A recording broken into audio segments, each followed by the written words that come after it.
Hello everyone. Nandini IAS में आप सबका बहुत बहुत स्वागत है। मेरा नाम है खुशबू। क्वेश्चन चैप्टर नंबर 2 पे आते हैं हम। चैप्टर नंबर 2 जो है वो बहुत ही जनरल चैप्टर है। ये आपके कॉन्सेप्चुअल चीज़ें समझने के लिए ज़रूरी है, प्लस आप इसको ऐसे राइटिंग के अंदर भी चीज़ें यूज़ कर सकते हो। देखिए, एनसीईआरटी का ना एक बहुत अच्छा पॉजिटिव पॉइंट है कि आप उनको एनसीईआरटी के साथ साथ कॉन्सेप्ट के साथ साथ आप उनको ऐसे राइटिंग के अंदर, जनरल स्टडीज़ के अंदर जो आंसर लिखते हैं उसके अंदर आप बहुत अच्छे से इस्तेमाल कर सकते हो। और आप उन उन आपकी जो अंडरस्टैंडिंग बनेगी ना एनसीईआरटी पढ़ने के बाद, वो आपको बहुत ज़्यादा हेल्प करेगी स्टैंडर्ड बुक को प्रॉपर तरीके से पढ़ने में। तो कोई भी एनसीईआरटी को बिल्कुल लाइटली मत लीजिए। हिस्ट्री हो गई, ज्योग्राफी हो गई, पॉलिटी हो गई for that matter, then economics की कुछ एनसीईआरटीज जो कि बहुत इंपॉर्टेंट है। I hope this is clear to you. ठीक है, नाउ चैप्टर नंबर 1 खत्म हो गया है। ऑन दैट नोट आप इस वीडियो को लाइक कर सकते हो, इस वीडियो को सब्सक्राइब कर सकते हो और अपने दोस्तों के साथ शेयर कर सकते हो और keep revising. Okay, now chapter number 2 की अगर हम बात करते हैं तो चैप्टर नंबर 2 के अंदर, चैप्टर नंबर 2 का टॉपिक है पीपल एज अ रिसोर्सेज।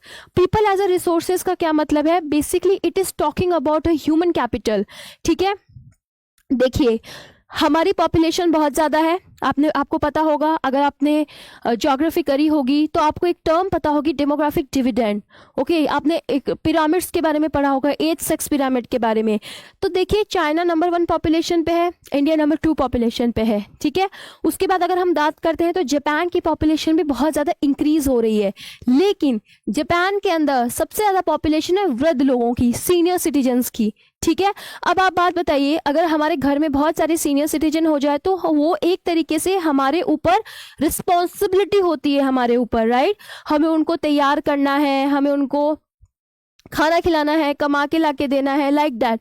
ठीक है, तो इंडिया इस मामले में बहुत ज़्यादा ब्लेस्ड है कि इंडिया में यंग पॉपुलेशन, डेमोग्राफिक डिविडेंड मतलब population who are from 18 to you can say 36 37। ठीक है, तो वहाँ तक की जो पॉपुलेशन जो कि अर्निंग है, स्किलफुल है, एजुकेटेड है, तो वो हमारी सोसाइटी के लिए और हमारी इकॉनमी के लिए काफ़ी ज़्यादा अच्छी है, राइट। तो वो एक तरीके से बर्डन नहीं, रिसोर्स की तरह काम करता है। आप इमेजिन कीजिए कि आपने अगर कॉलेज पास कर लिया है, कॉलेज के बाद आप किसी को ट्यूशन देते हैं या कोई स्किल में काम करते हैं या कहीं आंगनवाड़ी के अंदर काम करते हैं, एनजीओ के अंदर काम करते हैं, यू विल गेट मनी।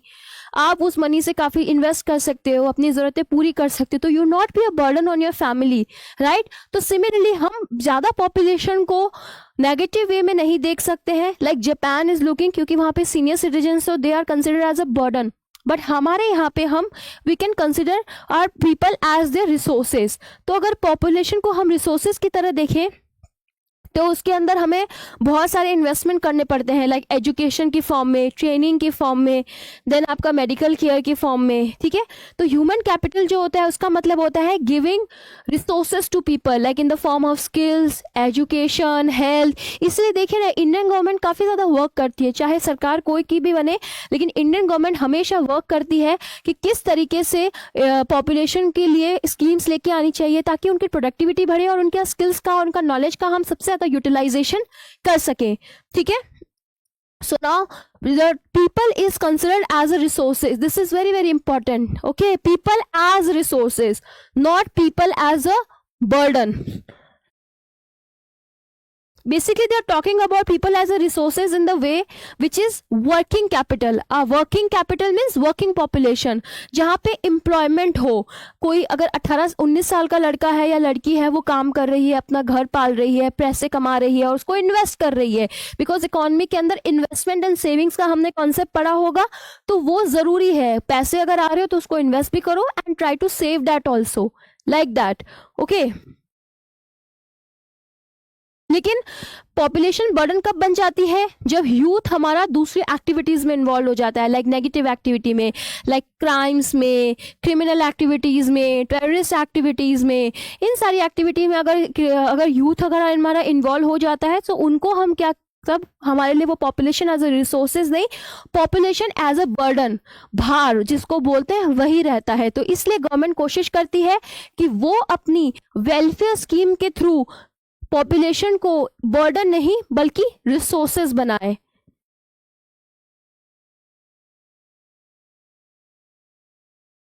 यही बात की गई है, health for all, training, skills, education. तो इन सब के बारे में गवर्नमेंट जो है वो पैसे खर्च करती है, और मोस्टली सबसे ज़्यादा गवर्नमेंट जो पैसे खर्च करती है वो एजुकेशन में करती है। जैसे कि आपने देखा होगा राइट टू एजुकेशन एक्ट, आप जो भी गवर्नमेंट स्कूल देखोगे या गवर्नमेंट कॉलेजेस देखोगे, वहाँ पे हमेशा वहाँ की जो कॉस्ट होती है, फीस होती है, वो हमेशा बहुत ही कम होती है, so that everyone can afford that education, because education is considered as a wealth. It is considered as a part of human capital.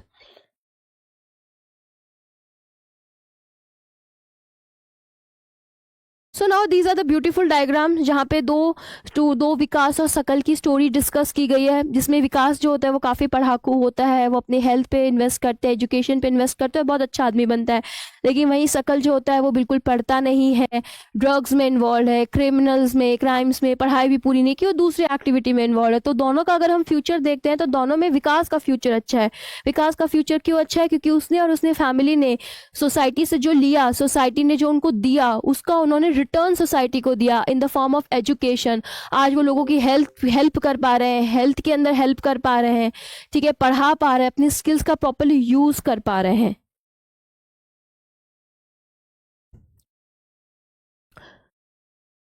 अब यहाँ पे जो इकोनॉमिक एक्टिविटीज़ होती है, यहाँ पे जेंडर बाइज नहीं है। इकोनॉमिक एक्टिविटी में पॉपुलेशन जो होती है वो रिसोर्सेज में आप उसमें मैन और विमेन दोनों को ही कंसीडर किया जाता है। ऐसा नहीं कि मैन कमा रहा है तो विमेन को बर्डन माना जाता है, नहीं। अगर हम अब पहले के ज़माने में देखें तो पहले के ज़माने में विमेन जो है वो एग्रीकल्चर एक्टिविटीज़ में ज़्यादा इन्वॉल्व थी, right.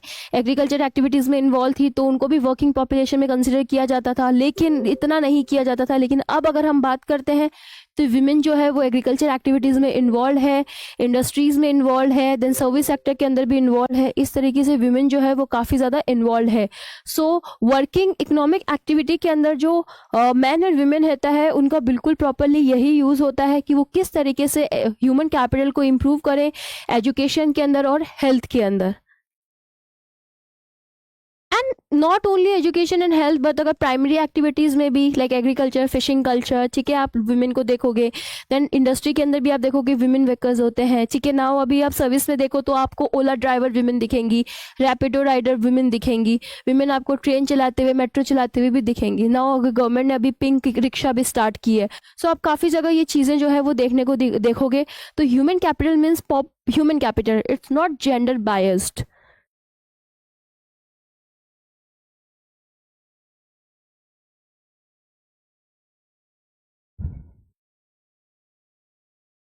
Okay. Now, as I already told you, government is focusing on, and we should also focus on the quality of education, quality of population. In fact, quality of population का मतलब है कि हमारी जो देश की जनता है वो स्वस्थ रहे, दुरुस्त रहे, शिक्षित हो, उनके पास काम हो, उनके पास इन्वेस्टमेंट करने के लिए पैसे हो, ताकि वो बहुत ज़्यादा प्रोडक्शन जो है वो कर सके। अगर प्रोडक्शन करेगा तो obviously we will import, we will export, और हमारे पास जो सेविंग्स होगी वो भी इंक्रीज होंगी, हमारा इन्वेस्टमेंट होगा वो भी इंक्रीज होगा। So government is also focusing on quality of population, not the quantity of population, because we already have a quantity of population, but इस quantity of population को कैसे properly utilize करना है ये गवर्नमेंट बताती है अपनी स्कीम्स के थ्रू, और यही इस पैराग्राफ के अंदर दे रखा है। और अगर क्वालिटी ऑफ पॉपुलेशन होती है तो ही वो अल्टीमेटली ग्रोथ रेट के अंदर हमारे लिए हेल्प करती है। आप सोचो ना, अगर एक फैमिली के अंदर अगर 5 लोग कमा ही नहीं रहे हैं, सिर्फ खा रहे हैं, तो क्या पैसे कैसे आएंगे उनके पास? ना तो कोई अच्छी हेल्थ अफोर्ड कर पा रहा है, ना एजुकेशन अफोर्ड कर पा रहा है, ना कोई स्किल्स अफोर्ड कर पा रहा है, राइट। नाउ अगर हम उसकी बात करें तो सबसे पहले हम बात करते हैं एजुकेशन की। तो एजुकेशन के अंदर अगर हम बात करें तो एजुकेशन के अंदर हमें it always gives you good fruits. अगर आप आज एजुकेटेड हो तो एजुकेशन आपको हमेशा एक गुड फ्रूट्स देगा, like in the form of return.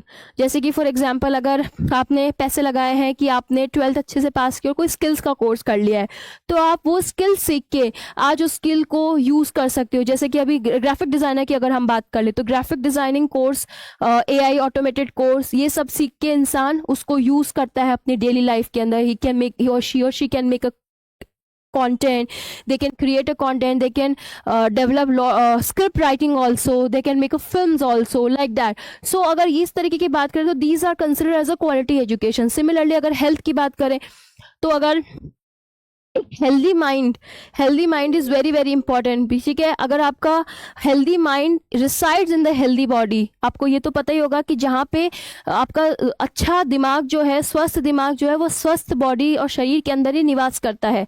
ठीक है, तो यहाँ पे अगर वो अच्छी उसकी हेल्थ हो, किसी भी डिजीज से रिलेटेड नहीं हो, तो ऑब्वियसली वो आपका कर सकता है, अच्छा कंट्रीब्यूशन कर सकता है प्रोडक्शन के अंदर भी और वर्किंग कैपिटल के अंदर भी। तो in that way that person is considered as a resources, not as a burden.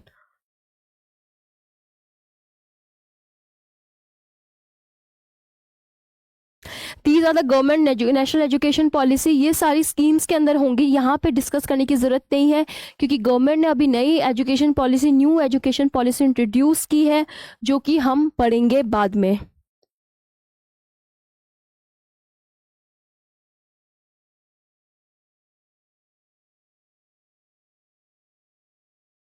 ये सब डेटाज है जो कि पढ़ने की ज़रूरत नहीं है।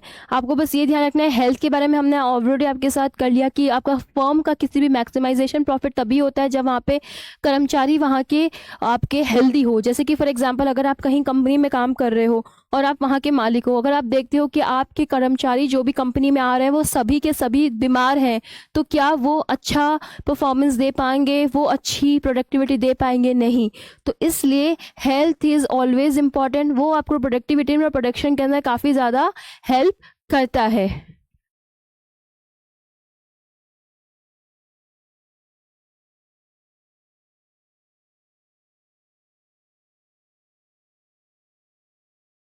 नाउ एक टर्म आई है that is a seasonal and disguise unemployment. ठीक है, अभी मैंने आपको बताया था कि लेबर का मतलब होता है इज विलिंग टू वर्क। ठीक है, अनएम्प्लॉयमेंट का मतलब होता है person who is willing to work but is not getting work. मतलब एक लेबर जो कि काम करने के लिए विलिंग है, जॉब ढूंढ रहा है, लेकिन उसको जॉब नहीं मिलती है, उसको हम अनएम्प्लॉयमेंट बोलते हैं। अनएम्प्लॉयमेंट बहुत तरीके के होते हैं, लेकिन सबसे इंपॉर्टेंट चीज़ इस बुक में जो मैंशन किया है वो है सीजनल और डिस्गाइज अनएम्प्लॉयमेंट। सीजनल का मतलब एम्प्लॉयमेंट होता है, सीजनल एम्प्लॉयमेंट का मतलब होता है कि जैसे आपने देखा होगा कि कई बार कुछ एग्रीकल्चर वर्कर्स जो होते हैं वो लगे होते हैं, मान लो कुछ वर्कर्स जो लगे हैं वो कंस्ट्रक्शन में लगे हैं, एक मकान बनने वाला है, मकान को 3 महीने में पूरा करवाना है बन के, तो कुछ वर्कर्स उसमें लगे हुए हैं, तो वर्कर्स आते हैं और काम करते हैं। ठीक है, लेकिन 3 महीने के बाद क्या, 3 महीने के बाद वो मकान बन गया, फिर उनको कोई प्रोजेक्ट नहीं मिलता है, तो वो अनएम्प्लॉयड रहते हैं, लेकिन वो काम करने के लिए विलिंग है, बट उस टाइम पे उनको जो काम नहीं मिल पाता है, उस पीरियड को हम सीजनल या फिर डिस्गाइज अनएम्प्लॉयमेंट बोलते हैं। अर्बन एरिया के अंदर इसको डिस्गाइज अनएम्प्लॉयमेंट बोला जाता है, लेकिन सीजनल रूरल एरिया में बोला जाता है, क्योंकि कुछ एग्रीकल्चर खेती जो वगैरह जो की जाती है वो आपकी कहाँ की जाती है, जैसे कि मान लो रबी की क्रॉप खत्म हो गई, तो वो जो फार्मर्स होगा उनका कोई काम नहीं रहेगा, लेकिन वो अवेलेबल है काम करने के लिए, तो 3 महीने फ्री बैठता है और फिर वो खरीफ की खेती करता है। तो इस तरीके का जो टाइम पीरियड होता है उसको हम बोलते हैं सीजनल, मतलब समय सीजन के हिसाब से आपका जो आपको जो काम मिलता है उसको हम सीजनल अनएम्प्लॉयमेंट कहा जाता है, कि सीजन के हिसाब से आपको काम मिल रहा है, उसके अलावा आपको काम नहीं मिल रहा है। So that's why it is very very important. ठीक है, अच्छा एक और चीज़ होती है डिस्गाइज अनएम्प्लॉयमेंट के अंदर, ये होता है कि ऐसा सीम होता है, ऐसा दिखाई देता है कि वो लोग, इंसान जो है वो काम कर रहे हैं बट एक्चुअल में वो काम नहीं कर रहे हैं। जैसे कि मान लो एक किराने की दुकान है, वहाँ पे 3 ब्रदर्स बैठे हैं, लेकिन किराने की दुकान एक जना भी हैंडल कर सकता है, लेकिन बाहर से ऐसा दिखाई दे रहा है कि अच्छा 3 भाई जो है वो किराने की दुकान में बैठे हैं, लेकिन अगर रियल में देखा जाए तो वो एक बंदा भी किराने की दुकान को हैंडल कर सकता है। जो तो 2 लोग बैठे हैं, वो फ्री में बैठे हैं, वो दिखाई दे रहा है कि हाँ वो काम कर रहे हैं, बट रियल में अगर देखा जाए तो कोई काम ऐसा है नहीं कि उनको वहां पे बैठना पड़े, वो दूसरा काम लुक कर सकते हैं, बट वो दूसरा काम लुक कर रहे हैं और वहां पे उनको काम नहीं मिल रहा है। This unemployment, this process is called as disguise unemployment, और ये मोस्टली आपको एग्रीकल्चर एक्टिविटीज के अंदर ज्यादा देखने को मिलता है। कई बार ऐसा भी होता है ना कि अर्बन एरिया के अंदर बहुत सारे एजुकेटेड पर्सन होते हैं, लेकिन उनको जॉब नहीं मिलती है, चाहे आईटी सेक्टर हो, एजुकेशन सेक्टर हो, सर्विस सेक्टर हो या हेल्थ सेक्टर हो, वहाँ पे उनको जॉब नहीं मिलती है, तो वो एरिया उस प्रोसेस को भी हम अनएम्प्लॉयमेंट बोलते हैं, और ये मोस्टली रूरल एरिया के अंदर नहीं बल्कि अर्बन एरिया के अंदर ज़्यादा दिखाई देता है। स्टोरी दे रखी है विलेज की कि कोई अनएम्प्लॉयमेंट कैसे था, एंटायर फैमिली जब अनएम्प्लॉयड थी तो वो माइग्रेट कर गई। जैसे आप देखो ना, बहुत सारे जो एरियाज़ होते हैं, दिल्ली, बॉम्बे, चेन्नई, बैंगलोर, वहाँ पे बहुत सारे लोग जो माइग्रेट होके आते हैं। और माइग्रेट क्यों होके आते हैं? क्योंकि उनके उनके जो डिस्ट्रिक्ट है, उनका जो एरिया है, वहाँ पे उनको एम्प्लॉयमेंट नहीं मिलता है, जिसकी वजह से वो भाग के अर्बन एरिया में आ जाते हैं ताकि उनको वहाँ पे कुछ अपॉर्चुनिटी मिले। तो वहाँ आके वो रिक्शा चालक बनते हैं, ड्राइवर बनते हैं, या कोई सीमेंट फैक्ट्री के अंदर काम करते हैं, या कोई एजुकेशन इंडस्ट्री के अंदर भी काम करते हैं, लाइक दिस। सो बेसिकली इस तरीके की कोशिश करते हैं वो कि उनको अर्बन एरिया के अंदर नौकरी जो है वो मिल जाए। बस यही चैप्टर नंबर 2 के अंदर दे रखा था। आई होप आपको क्लियर हो कि पॉपुलेशन एज अ रिसोर्सेज की तरह कैसे काम करता है। Population is not considered as a burden, but it is considered as a resources. यहाँ तक क्लियर है? अगर आपको यहाँ तक क्लियर है तो आप इस वीडियो को लाइक कर सकते हो और अपने दोस्तों के साथ शेयर कर सकते हो। और अगर आपको इस चैप्टर में कोई डाउट है तो आप कमेंट सेक्शन के अंदर कमेंट कर सकते हो। Now, third chapter is poverty as a challenge.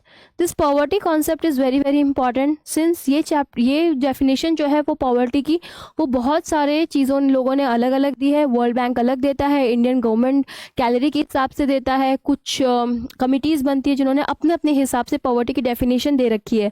But इस बुक के अंदर, एनसीईआरटी के अंदर हम कवर कर रहे हैं तो इसमें कोई एज सच कोई डिफरेंट कमिटीज़ के हिसाब से डेफिनेशन नहीं दे रखी है। बट ये आपका करंट अफेयर्स का पार्ट है, जो कि अब जब हम करंट अफेयर्स करेंगे तो उसके अंदर 100% इन चीज़ों को हम कवर करेंगे। नाउ अगर हम पॉवर्टी की बात करें तो अब बहुत सारे, जब इंडिया आज़ाद हुआ था तो इंडिया के सामने बहुत सारी प्रॉब्लम्स थी। पार्टीशन की प्रॉब्लम, राइट्स की प्रॉब्लम, स्टेट का डिसइंटीग्रेशन हो रखा था, उसको इंटीग्रेट कैसे किया जाए उसकी प्रॉब्लम, इलिटरेसी की प्रॉब्लम, और सबसे मेजर प्रॉब्लम थी पॉवर्टी की प्रॉब्लम। ठीक है, खाना नहीं था, फमाइन थी, एग्रीकल्चर एक्टिविटीज़ ठीक से काम नहीं करी थी, इंडस्ट्री बिल्कुल डिस्टर्ब थी, सर्विस सेक्टर बहुत ज़्यादा लेस परसेंटेज था। बट पॉवर्टी उसके अंदर सबसे ज़्यादा इंपॉर्टेंट है। पॉवर्टी का मतलब होता है कि अब इसके अंदर हम, जैसे कि पॉवर्टी का मतलब होता है कि जैसे कि कोई चीज़ जो कि हम बहुत सारी डेली एक्टिविटीज़ के अंदर काम करते हैं, जैसे कि खाना पीना, डेयरी, एजुकेशन, हेल्थ, अगर कोई इंसान वो चीज़ें अफोर्ड नहीं कर पाए, that situation is called as poverty. That situation is called as poverty. अब बहुत सारे अपने एरियाज़ के अंदर, जैसे दिल्ली में अगर आप देखते हो तो मेट्रो स्टेशन के बाहर या रोड साइड पे, या अगर मुंबई में आप देखते हो इनफैक्ट अगर आप टीयर 2 सिटीज़ में भी अगर आते हो, इंदौर, भोपाल, लखनऊ, तो अगर आप वहाँ पे देखते हो तो आपको ये दिखेगा कि रोड साइड पे काफ़ी लोग बैठे होते हैं, बैगर्स, जो आपसे मांगते हैं। छोटे बच्चे होते हैं, वृद्ध लोग होते हैं, विमेन होती हैं जो कि आपसे पैसे मांगती हैं या फिर खाने के लिए कुछ मांगती है, क्योंकि वो अपनी डेली नीड्स जो है वो अफोर्ड नहीं कर पा रही है। So that is called as poverty. ठीक है, आप सिंपल लैंग्वेज में समझो कि जो अपनी डेली एक्टिविटीज़ को अफोर्ड नहीं कर पा रहा है, दैट्स कॉल्ड पॉवर्टी। ठीक है, अब यहाँ पे डिफरेंट कमिटीज़ ने डिफरेंट इसकी डेफिनेशन दे रखी है। अर्बन एरिया के अंदर कुछ इतना कैलोरी कंज्यूम करे, रूरल एरिया के अंदर कुछ इतना कैलोरी कंज्यूम करे। कुछ बोलता है कि इतने पैसे कमा रहा हो तो उसको पुअर बोलेंगे, कोई इतने पैसे नहीं कमा रहा हो उसको तो पुअर नहीं बोलेंगे। तो इसलिए गवर्नमेंट ने एक पॉवर्टी लाइन डिसाइड की है, उसके बारे में अगर इसमें दे रखा है that I will discuss.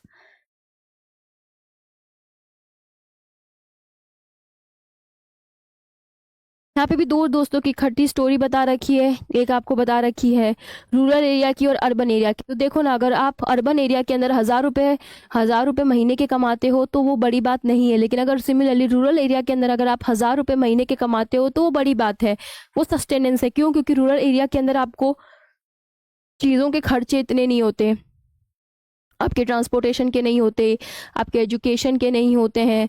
Then अगर हम बात करते हैं, वहाँ पे रेंट नहीं होता है, वहाँ की चीज़ें सस्ती होती है। अगर आप दिल्ली के प्राइस कंपेयर करो सब्जी के भी इनफैक्ट, और अपने एरिया के अगर आप प्राइस कंपेयर करते हो तो आपको कम से कम 20-25 रुपये का फ़र्क डेफिनेटली दिखेगा। सो अगर कोई इंसान अर्बन एरिया में कुछ कमा रहा है और सिमिलर अगर रूरल एरिया में कमा रहा है तो वो उनकी पॉवर्टी में भी डिफरेंस आ जाएगा।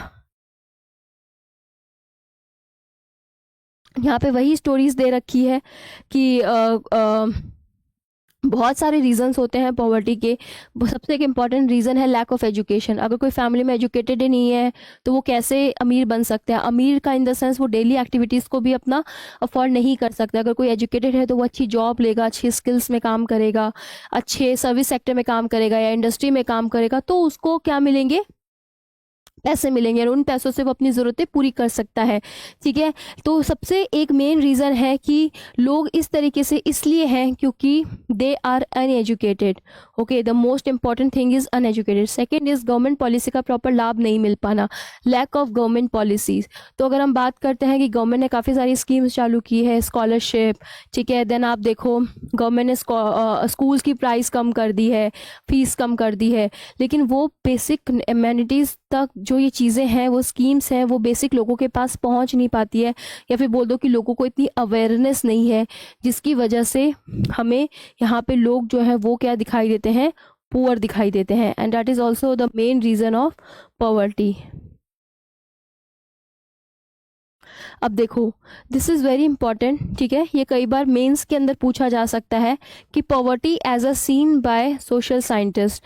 पॉवर्टी एक तरीके से आपका, अगर हम सोसाइटी के पर्सपेक्टिव से देखें तो पॉवर्टी को हम एक नेगेटिव टर्म्स ही यूज़ करेंगे, क्योंकि पॉवर्टी के जो इंडिकेटर होते हैं वो बेसिकली ये बताया जाता है कि वहाँ पे लोगों का लिटरेसी लेवल सही नहीं है, इसलिए वो पुअर है। ठीक है, लोगों के पास जनरल रेजिस्टेंस नहीं है, क्यों? क्योंकि वहाँ पे माल न्यूट्रिशन है। जो पुअर होगा वहाँ पे माल नरिश रहेगा, क्यों? क्योंकि उनको खाने को ही नहीं मिल रहा है।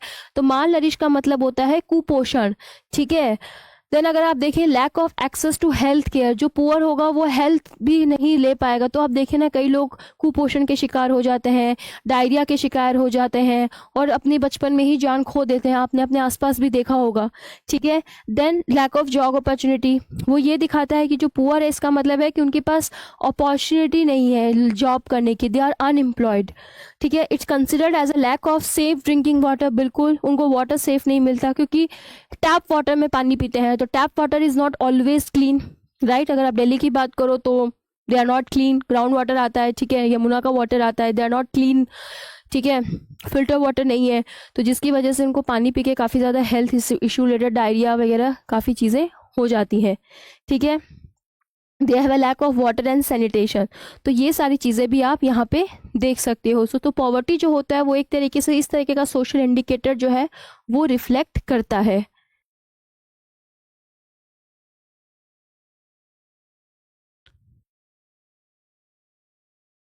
ठीक है, अब गवर्नमेंट ने क्या किया, एक पॉवर्टी लाइन डिक्लेयर कर दी। पॉवर्टी लाइन का मतलब ये होता है कि common method use to measure the poverty is based on the income और कंजम्पशन लेवल। ठीक है, अगर उसका एक मिनिमम लेवल तक का इनकम नहीं है या मिनिमम लेवल तक का उसका कंजम्पशन नहीं है तो उसको हम क्या मानेंगे, पुअर मानेंगे।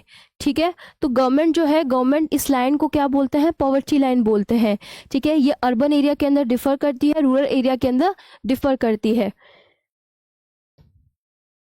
Now a person is considered as a poor if his or her income और consumption fail below a given minimum level. अगर कोई मिनिमम लेवल के नीचे उनका इनकम लेवल है और कंजम्पशन लेवल है तो उसको हम क्या बोलते हैं, पुअर बोलते हैं। ठीक है, जिससे वो अपनी बेसिक नेसेसिटीज़ जो होती है, बेसिक फुल नीड्स जो होती है वो भी क्या नहीं कर पाती, फुलफिल नहीं कर पाती है। ठीक है, अब ये वेरी करती है, ये वेरी करती है मतलब जैसे कि this example, this is very very important example. अगर अमेरिका की इकॉनमी जो है वो काफ़ी ज़्यादा अच्छी है, वहाँ के लोगों का इनकम बहुत ज़्यादा है। ठीक है, अगर हम इंडिया के रेफरेंस में बात करते हैं तो जहाँ पे इनकम बहुत ज़्यादा है तो वहाँ पे अगर उनके पास कोई कार है तो वो poor, it's a very basic necessity. लेकिन इंडिया के अंदर किसी के पास कार है तो वो काफ़ी ज़्यादा अमीर माना जाता है, he is not considered as a poor. But America के अंदर किसी के पास कार है तो डज नॉट मीन कि ही इज़ रिच और he is not poor. I hope you are getting this. So poverty line ये मेजर करने के लिए काम आता है। जैसे कि आपने अगर अर्बन और रूरल एरिया की अगर हम बात कर लें तो अर्बन एरिया के अंदर अगर कोई लेट्स से अगर एक रेंटेड अपार्टमेंट में रहता है जिसका प्राइस है 13,000 तो उसके लिए नॉर्मल बात है। बट रूरल एरिया के अंदर अगर कोई अपार्टमेंट लेता है, घर रेंट पे देता है और उसका प्राइस वो बोलता है 13,000 तो वो काफ़ी ज़्यादा नॉन अफोर्डेबिलिटी वाली बात आ जाती है। तो यहाँ पे पॉवर्टी का एक कॉन्टेक्स्ट से या एक एरिया से दूसरे एरिया के अंदर जो कंपेयर किया जाता है, वो लाइन जो ड्रॉ की जाती है उसको हम बोलते हैं पॉवर्टी लाइन। ठीक है, अब गवर्नमेंट ने काफ़ी चीज़ें दी है इंडिया के अंदर पॉवर्टी क्राइम को डिटरमाइन करने के लिए, जिसमें सबसे पहले उन्होंने ये बोला है कि किस लेवल का फूड रिक्वायरमेंट आप फूड कंज्यूम कर रहे हो, कपड़े पहन रहे हो, फुटवियर पहन रहे हो, फ्यूल एंड लाइट पहन रहे हो, ठीक है, क्या आपकी फिजिकल रिक्वायरमेंट है। ये सारी चीज़ें जो गवर्नमेंट इसको फॉलो करती है, इस लाइन को हम बोलते हैं पॉवर्टी लाइन। ओके, अब ये कैलोरीज की फॉर्म में होता है। तो कैलोरीज में गवर्नमेंट ने बोला है कि इंडिया के अंदर अगर कोई एवरेज कैलोरी 2400 कैलोरीज पर पर्सन लेता है रूरल एरिया के अंदर और 2100 कैलोरी लेता है पर पर्सन इन अर्बन एरिया के अंदर, तो उनको हम पुअर नहीं मानेंगे। अर्बन और रूरल में इतना डिफरेंस क्यों है? क्योंकि रूरल एरिया में ऐसा माना जाता है कि लोग एग्रीकल्चर एक्टिविटीज़ में इन्वॉल्व है, तो उनका जो कैलोरी है वो ज़्यादा खर्च होता है, तो इसलिए उनको ज़्यादा कैलोरी की ज़रूरत है। इसलिए उनके लिए 2400 कैलोरी पर person day in rural area के अंदर माना गया है और अर्बन एरिया के अंदर 2100 कैलोरी पर डे पर पर्सन के लिए अर्बन एरिया के अंदर माना गया है। ठीक है, ये एक डेफिनेशन दी गई है गवर्नमेंट ने और गवर्नमेंट जनरली इनको फॉलो करता है। ठीक है, उसके बाद और भी डिफरेंट डिफरेंट डेफिनेशन है जो कि कमिटी ने दी है, बट गवर्नमेंट इस डेफिनेशन को बहुत सालों तक फॉलो करता हुआ आ रहा है और इसके बेसिस पे ही गवर्नमेंट जो है वो अपनी पॉवर्टी की रिपोर्ट निकालता है, जैसे कि 2011-12 में निकाली। उसके बाद हर साल गवर्नमेंट जो है वो निकालता है पॉवर्टी के अंदर उनकी क्या रिपोर्ट रहती है उसके हिसाब से।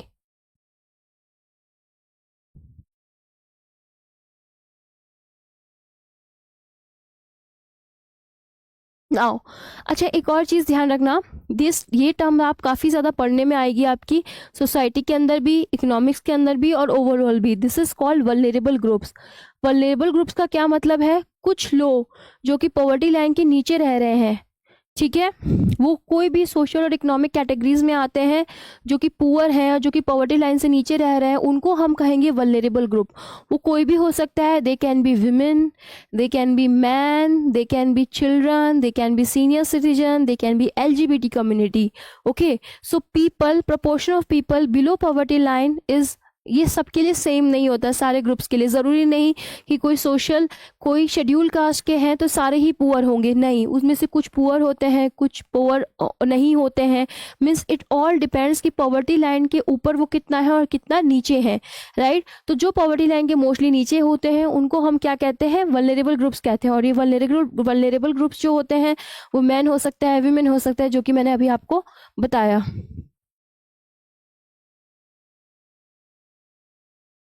नाउ डेटा इंपॉर्टेंट नहीं है क्योंकि हर साल चेंज होता रहता है, तो आपको डेटा अभी याद करने की ज़रूरत नहीं है। इसके एनसीईआरटी का डेटा बिल्कुल भी याद करने की ज़रूरत नहीं है। You can leave these datas, no problem at all.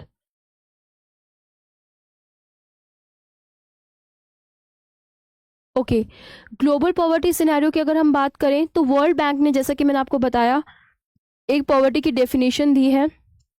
उस डेफिनेशन को अगर ठीक से फॉलो किया जाए तो उनको ही पुअर माना जाता है। जैसे कि वर्ल्ड बैंक ने बोला है कि अगर कोई 1.90 पर डे डॉलर से लेस पे रह रहा है उसको हम कहेंगे पॉवर्टी कहेंगे। वर्ल्ड बैंक ने ये डेफिनेशन बताई है। अब आप करके देख लेना, जैसे कि अगर रुपीस, अभी डॉलर का भाव चल रहा है 80,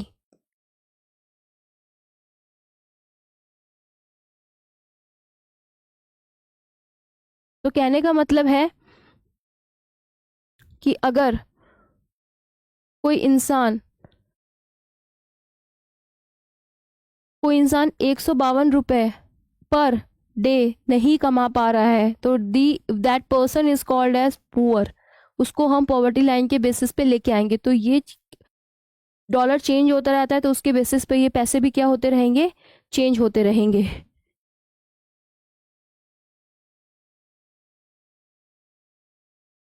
ठीक है, ये हर कंट्री के अंदर डिफरेंट डिफरेंट आपका वेरी करती है। ठीक है, ये आपको ग्राफ्स, टेबल्स कुछ भी नहीं पढ़ना है, आप इनको आंख बंद करके छोड़ सकते हो, क्योंकि आपको यहाँ पे एनसीईआरटी के अंदर कॉन्सेप्ट पे ध्यान देना है कि कॉन्सेप्ट के अंदर क्या दिया गया है। तो हर साल पॉवर्टी की रिपोर्ट निकलती है जिसके एमपीआई कहते हैं, मल्टी डायमेंशनल पॉवर्टी इंडेक्स उसको बोला जाता है। तो वो हर कंट्रीज़ के अलग अलग निकालता है। वो सब एशियन कंट्रीज़ के अलग निकालेगा, वो सब सहारन अफ्रीकन कंट्रीज़ के अलग निकालेगा, ठीक है, मिडिल ईस्ट के अलग निकालेगा। वो ट्रेंड जो है वो करंट अफेयर्स का पार्ट है, तो इसमें आपको पढ़ने की ज़रूरत नहीं है। लेकिन आप ये बात समझिए कि अगर आपको पॉवर्टी की डेफिनेशन पता है, वर्ल्ड बैंक की डेफिनेशन पता है कि वर्ल्ड बैंक के हिसाब से पॉवर्टी की क्या डेफिनेशन है, तो बहुत ईजिली आप इन एमपीआई को कैलकुलेट कर पाओगे और उनका एनालिसिस जो है वो प्रॉपरली कर पाओगे।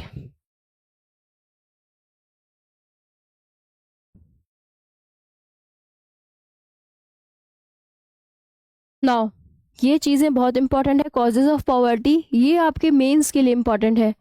अगर हम इसकी बात करें तो ये आपके मेंस के लिए इम्पॉर्टेंट है। मेंस में जनरली क्वेश्चन आता है, ठीक है। तो इसके बहुत सारे रीज़न हैं कि पॉवर्टी की क्या क्या डेफिनेशन है। सबसे पहले हिस्टोरिकल रीज़न हम बोल सकते हैं। हिस्टोरिकल रीज़न मतलब कि जब हमारे यहाँ पे ब्रिटिशर्स थे, कॉलोनीज थी, तो हमारे जो हैंडीक्राफ्ट हुआ था उनका डिक्लाइन हुआ था।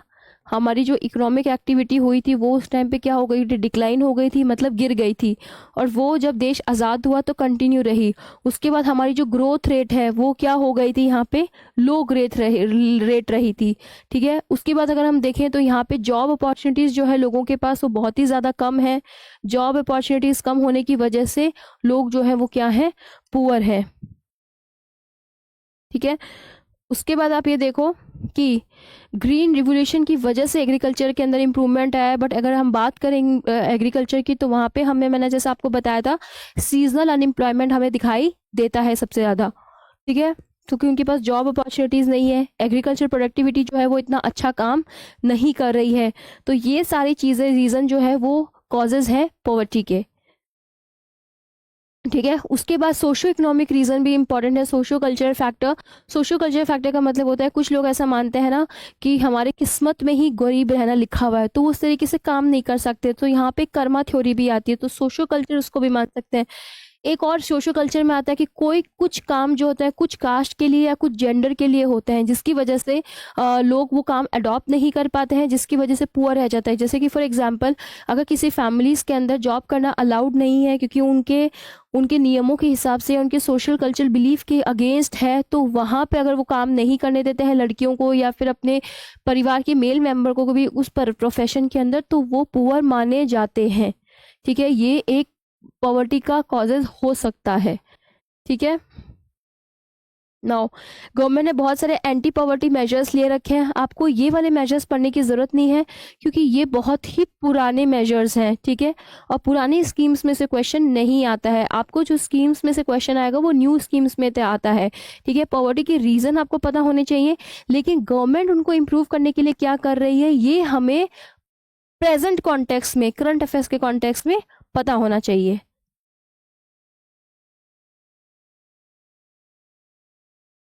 जैसे गवर्नमेंट ने बहुत सारे एम्प्लॉयमेंट प्रोग्राम शुरू किए हैं, जैसे कि रूरल एम्प्लॉयमेंट गारंटी स्कीम, ठीक है। Okay fine. Rural employment guarantee scheme का मतलब नाम से पता चल रहा है कि रूरल एरिया के अंदर एम्प्लॉयमेंट देंगे और गारंटी के साथ देंगे। कितने दिन का देंगे वो भी इम्पॉर्टेंट है। तो एट प्रेजेंट अगर हम देखें एमजी नरेगा, देन आपका गवर्नमेंट जो भी आपकी स्किल्स प्रोग्राम जो ज्वाइन करिए, नेशनल स्किल डेवलपमेंट काउंसिल जो बनाई है, skill development program, make in India, तो ये सारे एंटी पॉवर्टी मेजर्स हैं जो कि करंट अफेयर्स का पार्ट है। आपको इसमें से कोई भी स्कीम्स उस तरीके से पढ़ने की ज़रूरत नहीं है क्योंकि ये बहुत ही ओल्ड स्कीम्स हैं। 2000 स्कीम्स हैं ये, आज से 20-25 साल पुरानी स्कीम्स है, तो इनको आपको पढ़ने की ज़रूरत नहीं है। आपको बस इतना पता होना चाहिए कि पॉवर्टी क्या होती है, पॉवर्टी की क्या डेफिनेशन है, वर्ल्ड बैंक ने क्या दी है, उसके बाद पॉवर्टी के क्या कॉजेज़ हो सकते हैं जो कि आपसे या तो मेंस में पूछा जा सकता है या फिर आपसे इंटरव्यू में पूछा जा सकता है, ठीक है। अभी हमने चैप्टर 3 फिनिश कर दिया है। तो हमारे साथ बने रहें और आप इन वीडियोस को शेयर कर सकते हो, कमेंट कर सकते हो, जो भी आपको डाउट्स हो, we are always available to reply you back. And आप इन वीडियोस को लाइक भी कर सकते हो। आप इस चैनल को सब्सक्राइब कर सकते हो। यूट्यूब पे आप नंदिनी आईएएस सर्च कीजिए, आपको मिलेगा, और आप इसको सब्सक्राइब कीजिए और बने रहिए। और फिर हम मिलते हैं एक नए वीडियोज़ के साथ। Thank you so much. Till then take care.